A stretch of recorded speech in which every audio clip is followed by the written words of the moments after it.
بسم الله الرحمن الرحيم. السلام عليكم ورحمة الله وبركاته. النهاردة مع حلقة جديدة من قناتكم المفضلة كوميديا متنوعة. يا ريت لو بيعجبكم المحتوى بتاعنا او اللي احنا بنقدمه تعمل اشتراك للقناة وتفعل زر الجرس عشان يوصلك كل جديد، ولايك من عندك عشان تشجيعا لنا وعشان نكمل معاكم ويوصلك كل جديد من عندنا ان شاء الله. نبدأ مع بعض. يلا بينا يا اخوانا.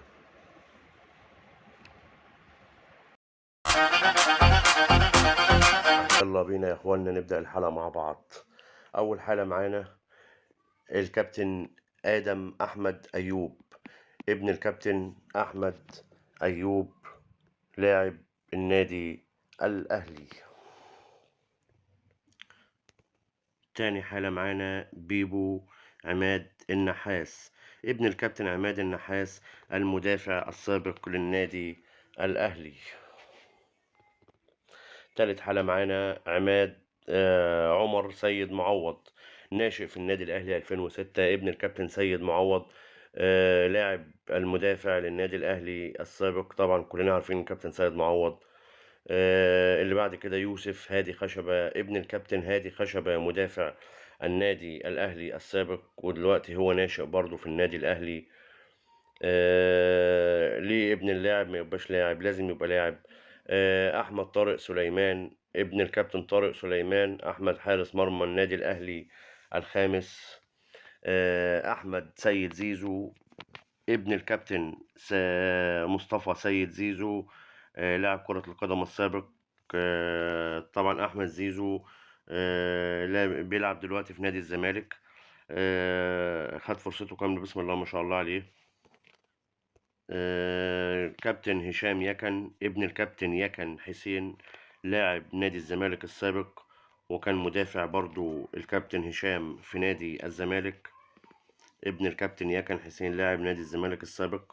اللي بعد كده محمد صلاح أبو جريشة، ابن الكابتن صلاح أبو جريشة، لاعب النادي الإسماعيلي السابق ومدرب نادي الإسماعيلي السابق.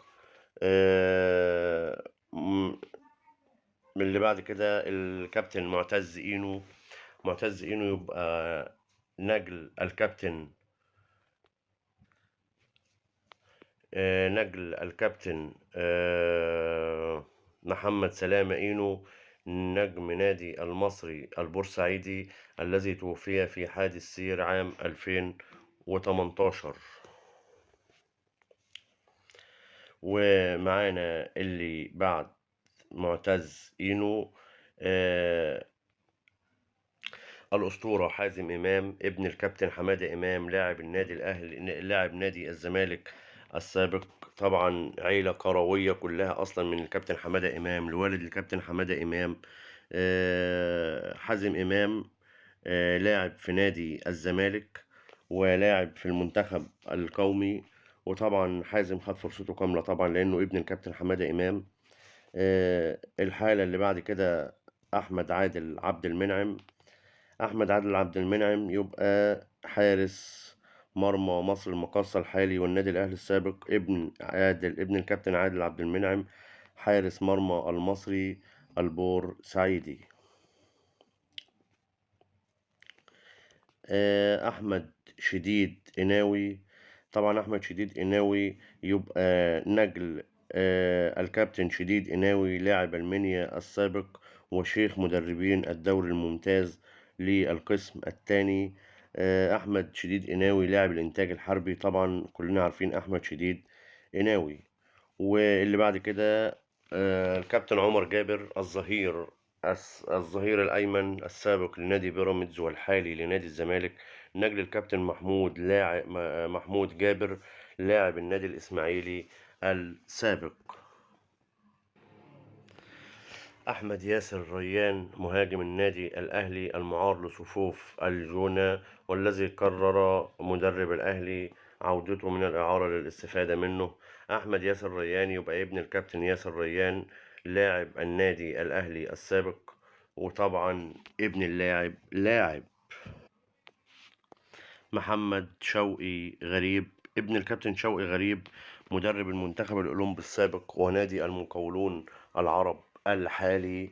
محمد شوقي غريب مارس كرة القدم وانضم للعديد من الأندية، وبزغ نجما مع المقاولون العرب في الموسم الماضي، لينتقل بعدها لصفوف إنبي حاليا. عيسى علي ماهر ابن الكابتن علي ماهر لاعب النادي الأهلي السابق ومدرب النادي الأهلي السابق ومدرب فيوتشر الحالي. عيسى علي ماهر ناشئ في النادي الأهلي.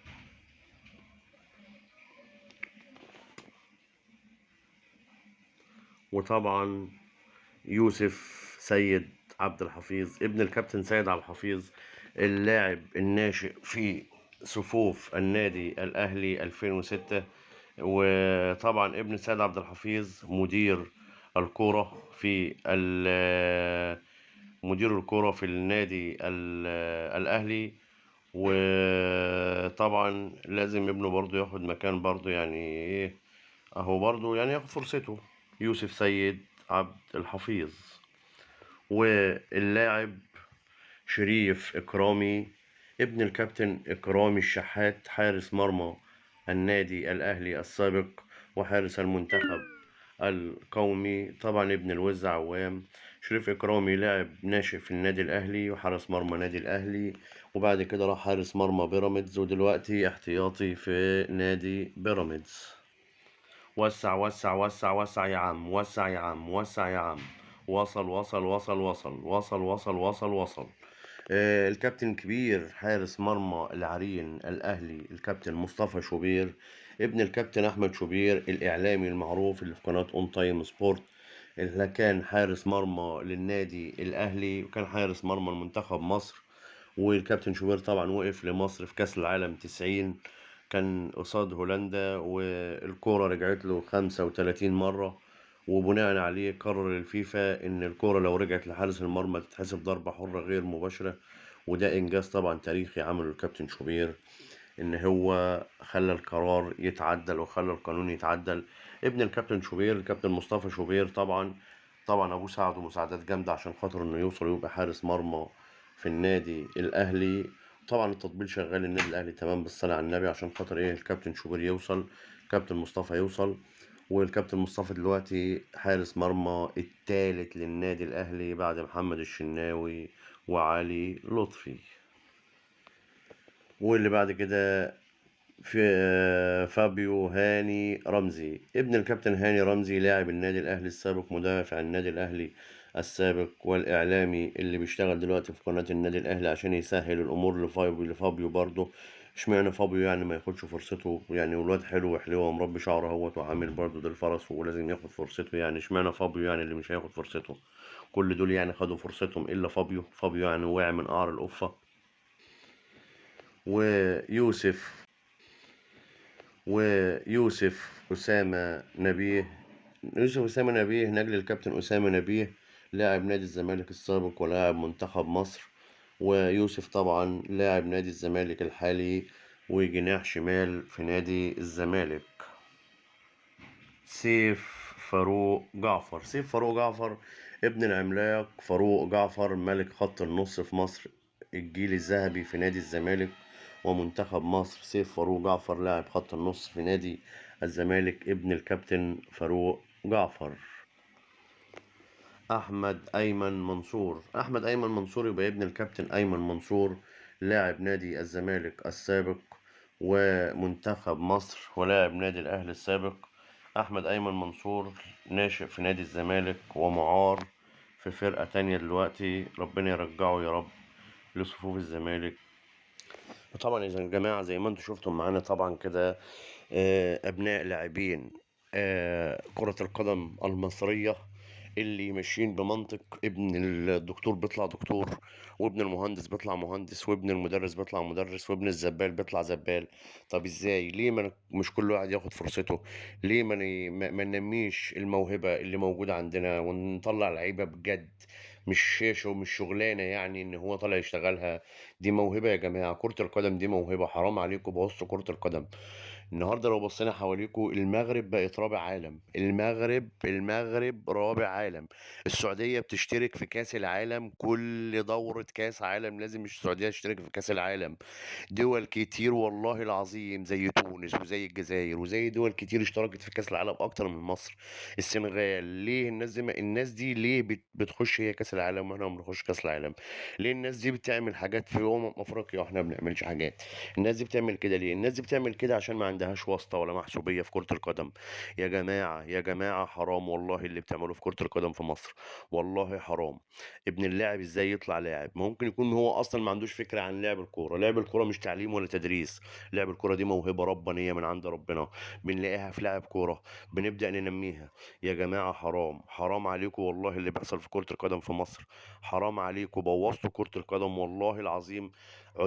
انا عن نفسي كنت بشجع المغرب. يا جماعة عاوز ارجع تاني احس ان منتخبي بيلعب. اقعد كده وازلزل الدنيا عشان المنتخب بتاعي بيلعب. المنتخب بتاعي عشان خاطر اشجعه كويس لازم يطلع مواهب جديدة زي محمد صلاح وزي محمد النني وزي تريزيجيه وزي مصطفى محمد. اللعيبه اللي احنا بنشوفها اللي موهوبه ديت، ليه بيطلع من ليه ما بنطلعش تاني؟ ليه هم دول بس؟ هم دول بس عشان خاطر ربنا كرمهم وعرفوا ياخدوا الفرصه او عرفوا ان هم يوصلوا، والباقي بندفنه ليه؟ والله العظيم في لعيبه وفي مواهب كتير في مصر. يا جماعة، يا جماعة الخير، عشان خاطر النبي، عشان خاطر النبي، أي اختبارات تحصل. ليه الاختبارات اللي بتحصل؟ بروح عشان ألاعب مصطفى شوبير أنزله على حساب لاعب ولاعب موهوب ويفوق مصطفى شوبير مليون مرة. ليه عشان ألاعب يوسف أسامة نبيه أجامل والده وأنزل يوسف عشان خاطر أجامل أبوه؟ ليه ألاعب سيف جعفر عشان أجامل سيف جعفر وأنزل ابنه؟ ليه ألاعب ابن هاني رمزي عشان أجامل هاني رمزي وانزل ابنه؟ طيب ليه الاعب هشام يكن عشان والده وانزل ابنه؟ ليه الاعب حازم امام عشان والده وانزل ابنه جامله؟ عمر جابر عشان والده انزل ابنه جامله؟ سيد عبد الحفيظ مدير الكرة في النادي الاهلي عشان انزل ابنه يتجامل؟ يا جماعة يا جماعة حرام عليكم، اللي بيحصل ده مش كرة قدم والله العظيم. والله اللي بيحصل ده ما كرة قدم. مش شرط ان ابني لاعب كورة لازم يكون لاعب كورة، هي مش وراثة يا جماعة. طيب لما هو ابن اللاعب الكورة، طب ليه ابو السيد عبد الحفيظ ما كانش لاعب كورة؟ طب ليه ابو شوقي غريب ما كانش لاعب كورة؟ طب ليه ابو علي ماهر ما كانش لاعب كورة؟ طب ليه ابو هادي خشبة ما كانش لاعب كورة؟ ليه؟ عشان هو بقى لاعب كورة يبقى ابنه يبقى لاعب كورة؟ ولا هي ماشية كده كوسة يعني، ولا ماشية ازاي؟ يا جماعة حرام عليكم. عاوزين نشوف كرة قدم في مصر كويسة عشان نوصل لكأس عالم ونوصل لأمم أفريقيا.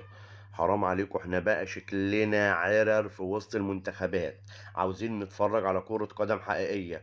حرام عليكم، دفن المواهب اللي موجودة. دفن المواهب اللي موجودة حرام عليكم. أي نادي النهاردة بيعمل اختبار عشان ينقي ناشئين، بياخد الناشئين اللي على مزاجه، أو الناشئين معلش اللي بتخلص من تحت الترابيزة، ويخش الناشئ يطلع عين اهله ويصرف ويروح ويجي ومواصلاته بهدله من اهله، ويعلم اهله اصلا جايبه الفلوس منين، ويجي بعد كده يتركن على الدكه عشان ابن الكابتن شوبير لازم يلعب، وابن الكابتن شوقي غريب لازم يلعب، وابن كابتن سيد عبد الحفيظ لازم يلعب، وابن اسامه نبيه لازم يلعب، وابن فاروق جعفر لازم يلعب، وابن هاني رمزي لازم يلعب، وابن زيزو لازم يلعب. يا جماعه حرام عليكم، عمرنا ما هنشوف كوره في مصر. حرام عليكم مصر والله.